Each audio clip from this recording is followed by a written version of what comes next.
Bitu Yata, kaunti ya Kitui, wanalilia haki ya umiliki wa ardhi yao bila kuingiliwa na viongozi wa serikali ya kaunti.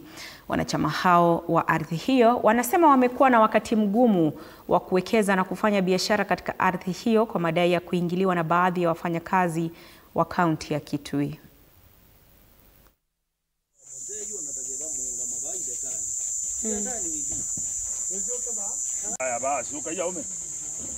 Saa hizi members wameanza juhudi zao za kutaka kufufua society kupitia kupeana shamba kidogo kwa members ili wajiinue na kutafutia ng'ombe zile ziko hapa chakula.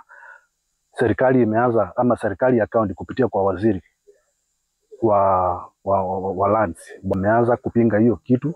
Mpaka beaconing hatuwezi fanya kwa msitu yetu, lakini serikali ya kaunti kupitia kwa waziri wa lands imeanza kuleta hiyo maneno yote chini. Tunataka kujua usaidizi wetu itatoka wapi. Ile tunalilia sana sisi members ya Bitu kutoka leo tarehe 12 mwezi ya 11 ni serikali ione umuhimu wa kutunza hii shamba na kutunza ile members wako hapa, sababu mwenye nguvu ni mwenye namba ya hii shamba, na sisi ndio tumelisi hii shamba kutoka 1964 na lisi yake itaisha 2065. Kwa hivyo hapo tuko na miaka kama 40 hivi.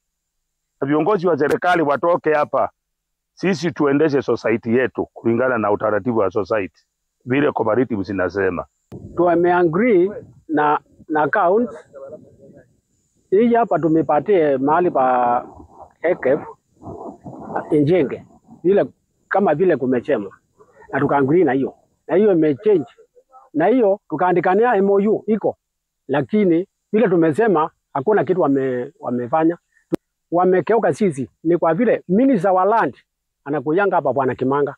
Hii meeting yote tulikuwa naye kwa hii mti, na hakuna siku amekanusha hiyo. Sasa ndio ameanza kukanusha wakati ameona tumeanza kuinuka. Na shule za upili za serikali na